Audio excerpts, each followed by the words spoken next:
Hello, അപ്പോൾ ഞങ്ങളുടെ evening വ്ളോഗാണ് ഗൈസ്. ഇവിടെ തന്നെ ചെറിയ ചെറിയ പണികളുണ്ടായിരുന്നു. അപ്പോൾ അതെല്ലാം ഞാൻ ഒതുക്കി തീർത്തിട്ട് വന്നു. അമ്മ അതേ ചായ വെക്കുന്നുണ്ടായിരുന്നു. ചായയും അച്ഛൻ പുറത്ത് പോയിട്ടുണ്ടായിരുന്നു. അപ്പം അച്ഛൻ വന്നപ്പോൾ പക്കോടയും ചമ്മന്തിയും കൊണ്ടുവന്നു. അപ്പം സമയത്ത് ഇത് കുട്ടി കഴിക്കാൻ നല്ല വൈബായിരിക്കില്ല ഗൈസ്. രണ്ടുപേരും നല്ല ഉറക്കത്തിലാണ്. അപ്പോൾ ചായ കുട്ടിയും സമയം കൊണ്ട് അവർ എണീച്ചിട്ടുണ്ടായിരുന്നു കേട്ടോ. അപ്പോൾ അവരുടെ മേക്കപ്പ് സാധനങ്ങളൊക്കെ എടുത്തിട്ട് അവളെടുക്കുന്ന സാധനം ഇവന് വേണം, ഇവനെടുക്കുന്ന സാധനം അവൾക്ക് വേണം. അങ്ങനെ രണ്ടും കൂടെ തല്ലുകൊടുത്താണ് കേട്ടോ. സ്നേഹം ഉണ്ടെങ്കിൽ പോലും ഭയങ്കര വഴക്കാണ് കേട്ടോ അവർ. കുറച്ച് നേരം വഴക്കായിരിക്കും, പിന്നെ കുറച്ച് നേരം അധികം സ്നേഹമായിരിക്കും കേട്ടോ അവർ രണ്ടുപേർക്കും. വാക്കർ ഉണ്ട് കേട്ടോ, രണ്ടു പേർക്കും വാക്കർ ഉണ്ട്. അതിൽ ഇവന് തള്ളിയിട്ട് അവളും തള്ളിയിടും. അങ്ങനെ രണ്ടുപേരും ഭയങ്കര വഴക്കിടലാണ്ട് ഗൈസ്. അപ്പോൾ അതിനിടയ്ക്ക് അമ്മ ചപ്പാത്തി ഉണ്ടാക്കിയിട്ടുണ്ടായിരുന്നു. സാധാരണ അച്ഛന് ദോശയാണ് ഉണ്ടാക്കാറ്. അപ്പോൾ ഇന്ന് എന്ത് പറ്റി നല്ല അച്ഛന് ചപ്പാത്തിയാണെന്ന് പറഞ്ഞപ്പോൾ അമ്മ ചപ്പാത്തി ഉണ്ടാക്കി. അതിനിടയ്ക്ക് ഞാൻ ചെറുപയർ ഉപ്പേരി ഉണ്ടാക്കാനായിട്ട് പോകാൻ കേട്ടോ.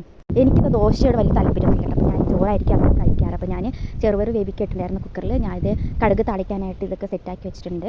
വേറെ ഒന്നുമില്ല, കടുക് പൊട്ടിച്ചിട്ട് നേരെ ഉള്ളിയിടും. ഉള്ളി വഴറ്റിന് ശേഷം വറ്റൽമുളകും കറിവേപ്പില ഇട്ടിട്ട് നന്നായിട്ട് വഴറ്റി ഇട്ട് ലേശം അത് മൂത്ത് വരുമ്പോഴത്തേക്ക് ഞാൻ പൊടികളൊന്നും സാധാരണ ഇടുക, മഞ്ഞൾപ്പൊടി മാത്രം ചെറുപയർ വേവിക്കാൻ എൻ്റെ കൂടെ ഇടും, മിക്സ് ആക്കും. പിന്നെ അത്രേ ഉള്ളൂ ഗൈസ്. ഞാനും അമ്മ ഇത് കഴിക്കാൻ കേട്ടോ. പിള്ളേർക്ക് എല്ലാവർക്കും കൊടുത്തു. ഇപ്പം ലൈക്ക് ചെയ്യണം, സബ്സ്ക്രൈബ്